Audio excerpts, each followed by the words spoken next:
کیا محرم میں ہم بستری کرنا حرام ہے؟ شادی شدہ لوگوں کے لیے یہ انتہائی اہم ویڈیو ہے۔ تمام حضرات ویڈیو کو مکمل دیکھیے گا۔ بسم اللہ الرحمن الرحیم۔ محترم ناظرین، کیا محرم میں بیوی سے ہم بستری کرنے سے نکاح ٹوٹ جاتا ہے؟ محرم میں بیوی سے ہم بستری کرنا جائز ہے یا نہیں ہے؟ ایک نوجوان میرے پاس آیا جس کی نئی نئی شادی ہوئی تھی، تو اس نے اپنی پریشانی کا اظہار مجھ سے کیا کہ یہ بتائیں کہ محرم میں بیوی سے کیا ہم بستری کرنا حرام ہے؟ کیا بیوی سے ہم بستری کرنے سے نکاح ٹوٹ جاتا ہے؟ اس نے کہا کہ میرے بڑے مجھے مجبور کر رہے ہیں کہ محرم سے پہلے پہلے بیوی کو علیحدہ کر دو اور 10 محرم کے بعد لے آؤ، تو اب کیا میں بیوی کو اس کے میکے بھیج دوں؟ تو اس میں شرعی حکم کیا ہے؟ کیا واقعی ہی اسلام میں محرم الحرام میں ہم بستری کرنا حرام ہے؟ اور ایسے بہت سے لوگ ہیں جن کے ذہنوں میں یہ سوال ہے، اور اکثر ایسے ہوتا ہے کہ جو نوجوان جوڑے ہیں ان کو محرم میں الگ کر دیا جاتا ہے، تو کیا ایسا کرنا درست ہے یا نہیں؟ ناظرین، 5 حالتیں ایسی ہیں جن میں ہم بستری کرنا حرام ہے۔ اب جب یہ میں 5 حالتیں بیان کروں گا تو آپ کو محرم کے بارے میں بھی جواب مل جائے گا کہ محرم میں ہم بستری کرنا جائز ہے یا نہیں ہے۔ نمبر 1، جب عورت حالت حیض میں ہو تو بیوی سے ہم بستری کرنا حرام ہے۔ حالت حیض یعنی جو عورت کے ہر ماہ کے مخصوص ایام ماہواری کے ہوتے ہیں، جن کی مدت 7 دن ہے اور زیادہ سے زیادہ 10 دن ہے، تو اس دوران ہم بستری کرنا حرام ہے۔ نمبر 2، جب عورت حالت نفاس میں ہو۔ نفاس کسے کہتے ہیں؟ جو بچہ پیدا ہونے کے بعد خون آتا ہے اس کو نفاس کہتے ہیں، جس کی مدت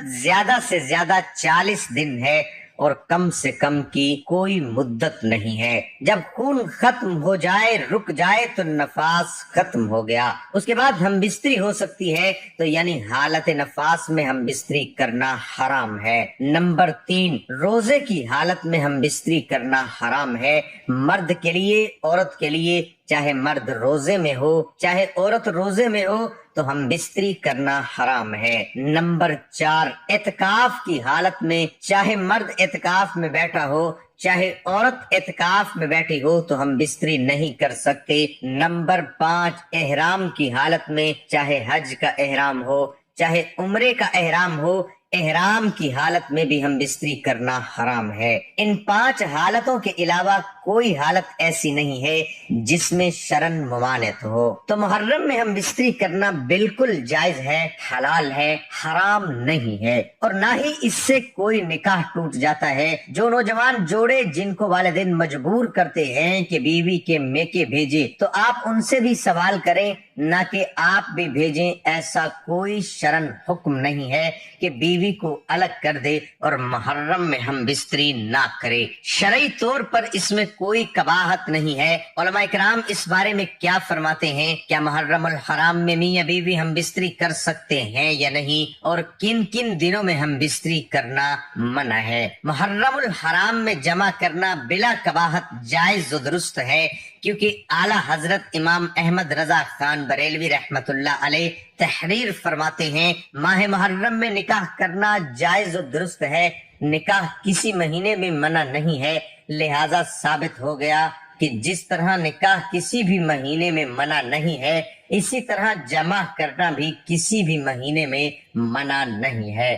وہ محرم الحرام کا مہینہ ہو یا دیگر مہینہ ہو، کن کن راتوں میں ہم بستری کرنا منع ہے، اس کی وضاحت کرتے ہوئے امام غزالی رحمت اللہ علیہ حدیث تحریر فرماتے ہیں، امیر المؤمنین حضرت علی رضی اللہ عنہ سے روایت ہے، ہر مہینے کی چاند رات اور چاند کی 15ویں شب اور چاند کے مہینے کی آخری شب مباشرت کرنا مکروہ ہے کہ ان راتوں میں جمع کے وقت شیطان موجود ہوتا ہے۔ تحقیق یہ ہے کہ ان راتوں میں مباشرت جائز ہے، لیکن احتیاط اسی میں ہے کہ مباشرت کرنے سے ان راتوں میں پرہیز کرے۔ نیز اذان و نماز کے وقت ہم بستری نہیں کرنی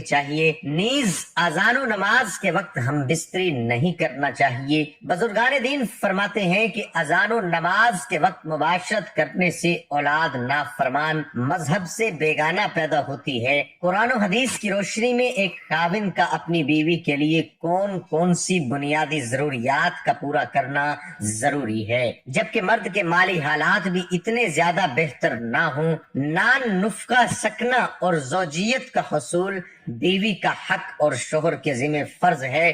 مالی حالات کے مطابق کھانے پینے، ضروریات زندگی اور رہائش کی اچھی سہولیات فراہم کرنا شوہر کے ذمہ ہے۔ حضرت عائشہ صدیقہ رضی اللہ عنہا نے بیان کیا کہ رسول اللہ صلی اللہ علیہ وآلہ وسلم نے ارشاد فرمایا، تم میں سے سب سے اچھا وہ ہے جو اپنے گھر والوں کے لیے اچھا ہو، اور میں اپنے گھر والوں کے لیے تم سے اچھا ہوں۔ گھر کے خوشگوار ماحول کے لیے ضروری ہے کہ میاں بیوی ایک دوسرے کے حقوق ادا کریں، خوش خلقی کا معاملہ کرے، نرمی اور شیریں زبان اختیار کرے، اور اگر کوئی ناگوار بات پیش آئے تو اس کو برداشت کر لے۔ خصوصاً مرد کا فرض ہے کہ وہ صبر و تحمل کا مظاہرہ کرے۔ عورت فطرتاً کمزور اور جذباتی ہوتی ہے، اس کی کمزوری کی رعایت کرے۔ رسول اکرم صلی اللہ علیہ وآلہ وسلم نے خطبہ حجۃ الوداع میں عورتوں کے بارے میں خصوصی تاکید اور وصیت فرمائی، اس کا لحاظ رکھے۔ اگر شوہر کے مالی حالات کمزور ہوں تو بیوی کا فرض ہے کہ اس کے ساتھ تعاون کرے اور ٹھاٹ باٹ کی بجائے سادہ زندگی اختیار کرے۔ سب سے بہترین مسلمان وہ ہے جو اپنی بیوی کے ساتھ حسن سلوک کرے۔ اللہ تعالی ہم سب کو دین حق پر چلنے کی توفیق عطا فرمائے، اور ہم سب کو اپنی بیویوں کے ساتھ حسن سلوک سے پیش آنے کی توفیق عطا فرمائے۔ ہم سب کا خاتمہ ایمان پر فرمائے، ہماری کمی پیشی معاف فرمائے، آمین ثم آمین۔